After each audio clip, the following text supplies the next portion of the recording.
بسم اللہ الرحمن الرحیم۔ السلام علیکم طلباء و طالبات۔ آج ہم جماعت دوم کی اسلامیات کی کتاب سے سبق پہلے انسان پہلے پیغمبر پڑھیں گے۔ پہلے انسان پہلے پیغمبر۔ اس خوبصورت دنیا کو پیدا کرنے کے بعد اللہ تعالی نے انسان بنانے کا ارادہ کیا اور مختلف قسم کی مٹی کو آٹے کی طرح گوندا گیا۔ پھر اس سے انسان کی شکل اور جسم بنانے کے بعد اس میں روح پھونکی گئی اور اس طرح پہلے انسان حضرت آدم علیہ السلام پیدا ہوئے۔ پھر اللہ نے انہیں تمام چیزوں کے نام سکھائے اور فرشتوں سے کہا کہ سارے فرشتے آدم کو سجدہ کریں۔ سارے فرشتوں نے حکم الہی کے مطابق حضرت آدم علیہ السلام کو سجدہ کیا، لیکن ابلیس نے سجدہ کرنے سے انکار کر دیا اور غرور سے کہا کہ وہ آگ سے بنا ہوا ہے، اس لیے مٹی سے بنے ہوئے آدم کو سجدہ نہیں کرے گا۔ ابلیس ایک جن تھا اور اس نے اللہ کی اتنی عبادت کی تھی کہ اسے بڑا درجہ دے دیا گیا تھا۔ اللہ تعالی کا حکم نہ ماننے پر اسے جنت سے نکال دیا گیا، لیکن اس نے اللہ سے قیامت تک کی مہلت مانگ لی کہ وہ انسانوں کو بہکاتا رہے گا۔ تو جی بچوں، صفحہ نمبر 34 کا سیکنڈ پیراگراف دیکھتے ہیں۔ پہلے انسان پہلے پیغمبر جماعت دوم۔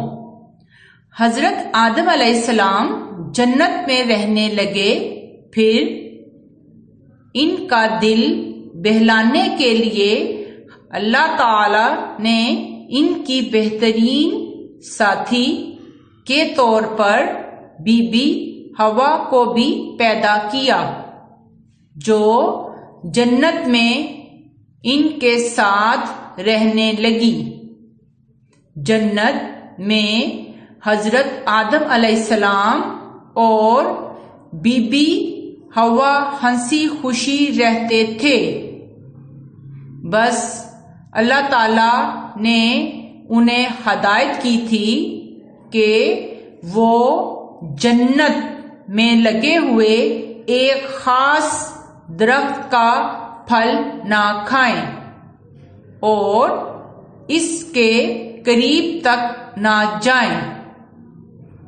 شیطان بننے کے بعد ابلیس اپنا روپ بدل کر چپکے سے جنت میں داخل ہوا تاکہ حضرت آدم علیہ السلام اور بی بی حوا کو بہکا کر جنت سے نکلوا سکے۔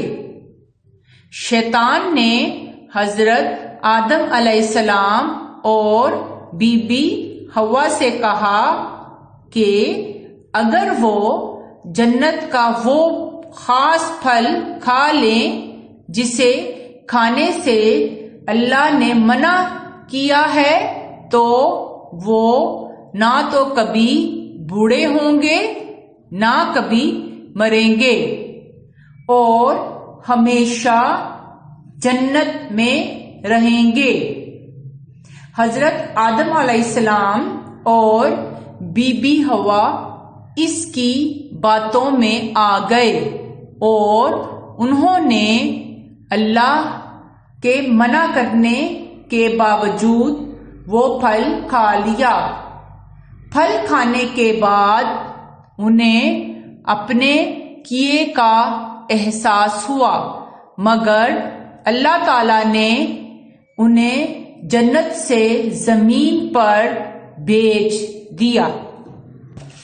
حضرت آدم علیہ السلام اور بی بی حوا جب زمین پر اترے تو اس وقت زمین پر انسانوں کی کوئی آبادی نہ تھی، اللہ تعالیٰ نے حضرت آدم علیہ السلام اور بی بی حوا کو زمین پر ایک دوسرے سے دور الگ الگ جگہ پر اتارا تھا۔ اسی وجہ سے یہ دونوں برسوں تک روتے رہے اور ایک دوسرے کو ڈھونڈتے رہے۔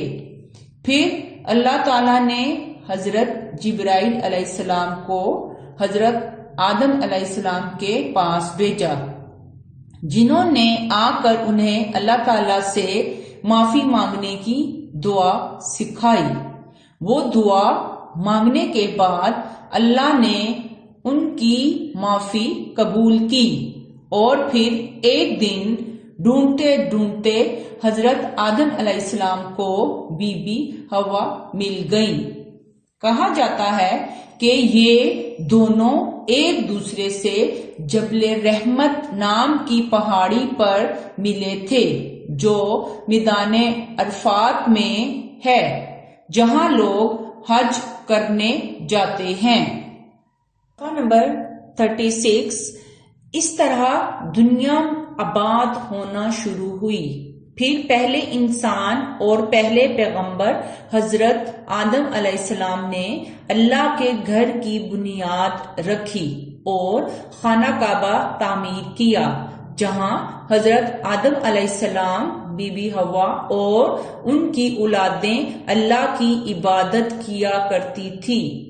وقت کے ساتھ ساتھ آبادی بڑھتی اور پھیلتی چلی گئی اور لوگ دوسرے علاقوں میں جا کر رہنے لگے اور مختلف علاقوں اور دنیا کے مختلف حصوں کے مطابق لباس، زبان، طریقہ زندگی اور مذہب وغیرہ میں بھی فرق آتا چلا گیا، لیکن اصل میں ہم ایک ہی ماں باپ یعنی حضرت آدم علیہ السلام اور بی بی حوا کی اولاد ہیں۔